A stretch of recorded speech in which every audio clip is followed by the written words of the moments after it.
Hello there, Biaka Miuso desu and welcome to my review of Call of Cthulhu. So I was really eager to play this game because I really love Lovecraftian lore. I have read a few of Lovecraft stories and I find the lore fascinating. I must say it's not about the story specifically, but I found some of his stories a little bit convoluted because Lovecraft uses names of creatures and, well, the creatures that he created for his lore and the language as if people know it. And sometimes it's a little bit confusing. I don't know if there's a certain order for you to read the tales so you can understand and recognize as he introduces new deities, entities, all that stuff. But I found it a little bit confusing, but I really want to delve deeper into Lovecraftian lore. And I wanted to really play this game because it's about one of the most famous entities, Cthulhu. And the game looks really nice, it has this noir vibe, it's really appealing. So we start with Edward Pierce, who is a detective, former soldier. I think he fought in the war. What war, not sure, but he is traumatized by war. And he is contacted by a man that wants him to find out what happened to his daughter. So the story that he brings is that his daughter died in an accident, but he does not believe that it was an accident. So supposedly the mansion where she lived with her husband and son caught fire and they all died in the fire. But he doesn't believe that this was an accident. So he hires Pierce to go in and find out more. So you are tasked to go to the island of Darkwater, where Sarah Hawkins lived with her family, and try to understand by asking the people there what is going on and what do they know about her death. So what we know is that Sarah Hawkins was an artist and she made these really horror-like drawings and paintings, and she had success for it. Of course, this is not weird. There are a lot of horror artists that make a wonderful job. But the problem here was people becoming obsessed with her paintings and losing their sanity, seeing them as messages, visions, and otherworldly stuff. And when you visit Darkwater, Darkwater is a very dark, the whole game has a very dark tone, be it by the horror element or just visually. And you meet this cast of characters. And all the people are really cryptic in the way they talk to you. It doesn't seem like there's anything immediately suspicious happening, but at the same time, people are really evasive when talking about a lot of different matters. So you know that this city, Darkwater, as you go through the game and the story, you collect different documents, and you understand that Darkwater went through a very dark time where they were going through a very low fishing season, and therefore people were poor and without what to eat. And they tried to do a big last expedition that would try to get food one way or the other because everything in the sea was dying out. And they were able to fish out the creature that was being responsible for this. And you immediately think, Cthulhu, but it's not. It's actually, they think they caught a whale because they are famous for fishing whales, but it's actually a creature they call Leviathan, and they've been keeping that creature for centuries, and they have been eating it. They make oil for lamps, they consume the oil, they make medicine out of it, they use it for experiments because you will meet a really creepy doctor slash scientist, which is Dr. Fuller, and the dude is really creepy and he does a lot of terrible stuff to the patients. It's your typical mad scientist that it thinks the creature is the answer to all their questions and to reaching enlightenment and reaching thresholds never before seen, the usual. And they are using everything about this creature, and the creature is still alive, and it's called, from what I gather, Leviathan, and it's whispering into the minds of the people there, like crying for help. Not really crying, because Leviathan is kind of bossy and kind of douchebag, at least with beers. And yeah, as you can see, most of the game is not even about Cthulhu. But of course, on top of this, so they caught this creature that is still alive, and they are feeding off her for centuries. And they also have this whole plot related to Sarah Hawkins, where she was having contact with other creatures, and namely Cthulhu. So she was being this, I think they at a certain point call her an oracle. She was like a messenger for Cthulhu, and everything that she paints is a way to get to that point. So she was able to see visions of the future and of the chosen one that was going to be the one to bring forth Cthulhu. And what do you know? Her husband became really obsessed about Cthulhu, and he wanted to be the chosen one. But then she started making paintings of bears, and her husband basically started turning into this half octopus monster, and he really loves his wife, but he's jealous of Pierce, and he wanted to take Pierce's place. And I don't know, there's this romantic jealousy mixed with him wanting a bigger part on Cthulhu's calling. It's weird. But about the fire, Pierce puts together that the fire was not an accident. So Sarah Hawkins knocked a lamp over to escape her husband, and their son ended up being the only victim. And Sarah Hawkins was able to escape, her husband too, which is later killed off by Pierce. And Sarah is still on her way to make Cthulhu become a reality. We are introduced to various characters here. We have Bradley.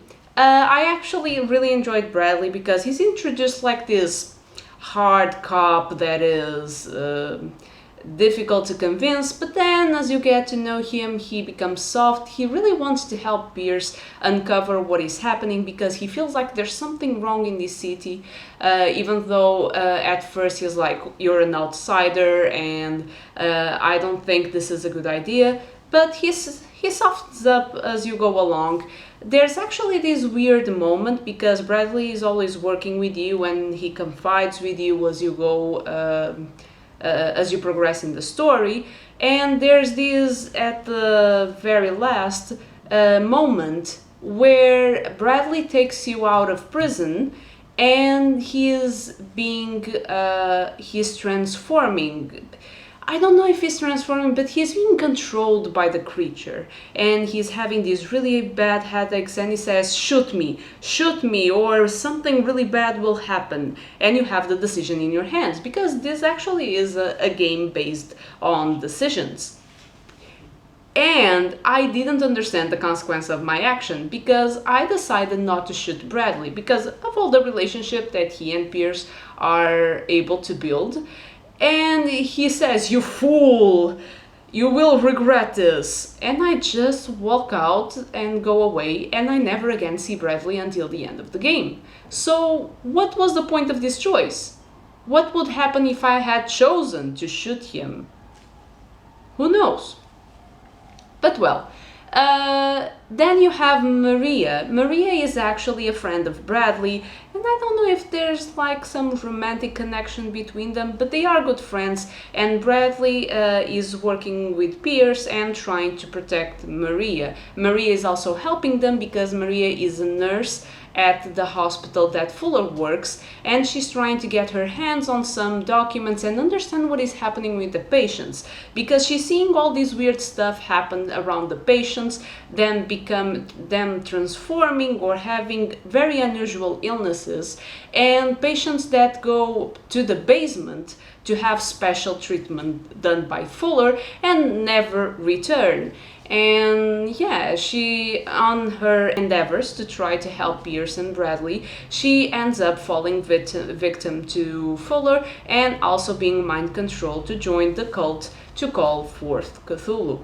You interact with a lot of people, but one that also gets some protagonist is Cat. I don't remember if at any point they gave her real name, but Cat, I also was kind of confused by what is she supposed to be, because Cat is described by the townspeople as being dangerous, but I don't understand if it's because she has kind of a mob kind of posture, because she has like her group of goons and she's territorial. She confronts Pierce when he invades her territory, which I don't understand which part of the island is, because the island is really small, it's not that big, at least for what you can explore. And she has this badass posture. I actually enjoyed her character, not enough for me to really like her, because if you ask me, I find Maria or Sarah Hawkins, but Sarah Hawkins is almost a protagonist. She has a very vital role in the story.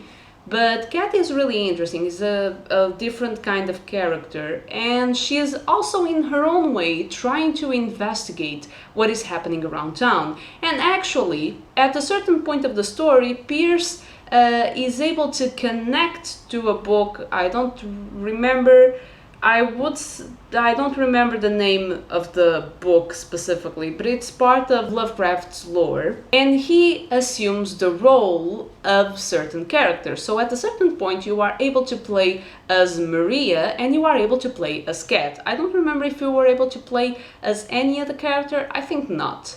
But yeah, I don't know if these are supposed to be visions so he knows what is happening on their side, but they made it playable so it's more interesting, and I really did appreciate that. After playing with Cat, you are introduced to a new mechanic that you didn't have so far, which is the use of a gun. And suddenly the game in that part turns a little bit boring and less tense, because now you have a gun and you are able to shoot literally anyone on the way. And when you get a gun, the townspeople are going crazy and trying to stop Pierce. And you can basically... I was trying to avoid shooting people because I was like, no, they are being mind controlled, this is not what they really want to do. So I don't know if shooting them will make me the bad guy, if it will affect in some way the ending, because yes, this game has 4 different endings. And I was trying to avoid shooting, but then I really had to shoot the guy to get rid, because I would have a game over or would be caught. And I decided to shoot the dude, and nothing really happens. Pierce doesn't seem to be affected by it. There's nothing on the screen that showed that it mattered, so I just started shooting everyone because it didn't seem to make a difference and it was just easier. Then they take away the gun and it's the usual game. As for the gameplay, so you have actually a skill tree. At the beginning of the game, you basically set your character through a phone call where they ask you some personality traits and you can choose which personality traits you start with advantage. And as you go through the game, you collect information, books, documents, and certain documents and books give you points to spend in this skill tree. And you can improve your medicine knowledge, occult knowledge, and a lot of different other traits that are good for you as a detective. I think that being knowledgeable in the occultism is actually bad for you, because there seems to be like this mechanic in the game. This is my impression. I'm not saying that it is like this, where as you go and get more knowledge and start believing in the occult, you are greatly affected by it. So if you are not a believer, you are less likely to be influenced by what's happening around you. At least that's the impression I've got, because of the kind of answers and options that I would have available to me.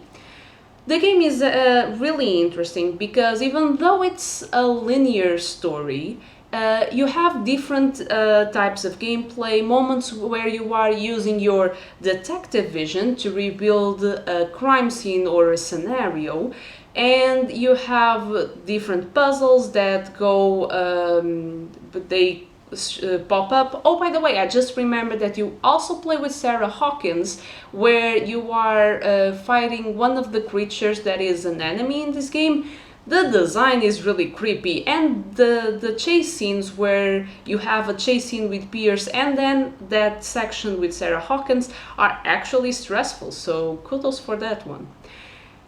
The game in general, it has an awesome vibe, it's really well done.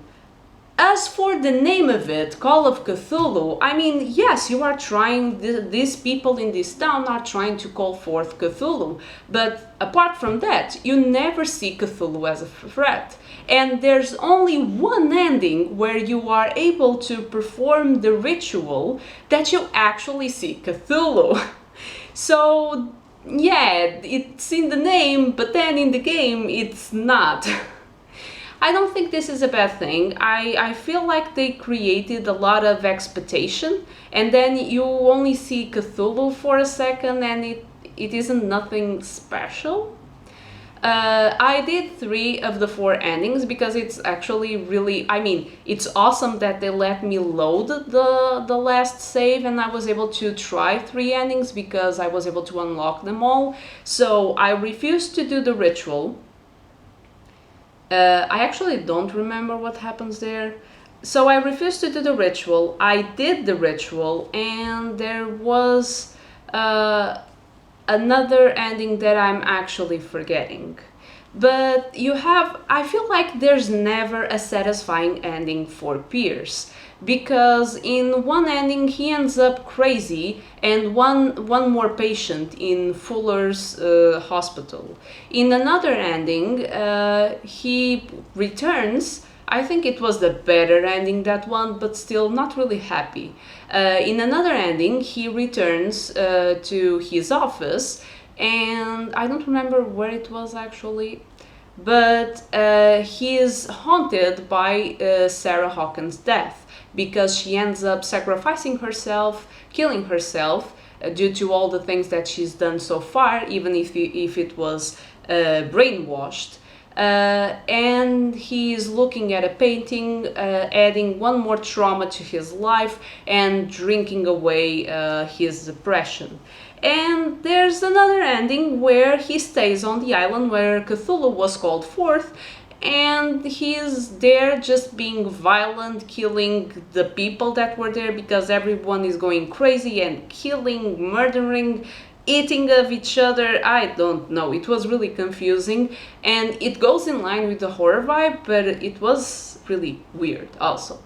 But yeah, it was a really interesting game. I recommend to play it. It's a first-person game, so it's really interesting to go through all the stuff. The cutscenes, you are able to see your character, and you have very different mechanics.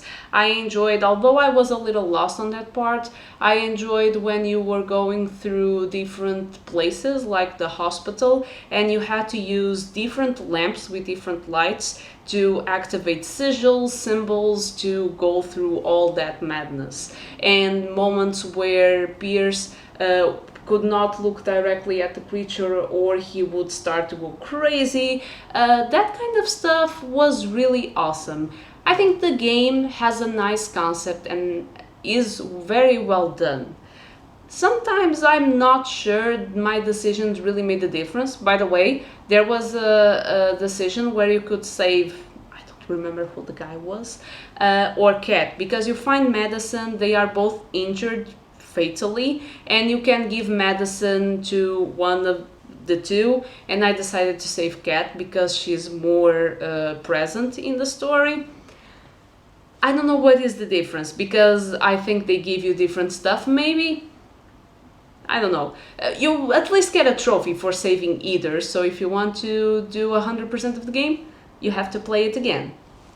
But yeah, it was a really nice game. I don't have a lot to say on the soundtrack part because there's not really music that stuck with me. I think the music is appropriate and it helps create the ambience for the game, but not really memorable, just adequate. And yeah, I think it was a very nice experience. I'm still looking forward to playing other Lovecraftian games. I would love to play Sinking City, but alas, I still haven't put my hands on that. But I really enjoyed this experience. So if you have other Lovecraftian games that you would like to see me try, please give your suggestion down below. And as always, if you have enjoyed this content, please like the video, subscribe. Always check my Twitch channel, which I always put in the description, for you to be able to see live me playing more games. And thank you so much. May music always be your life force.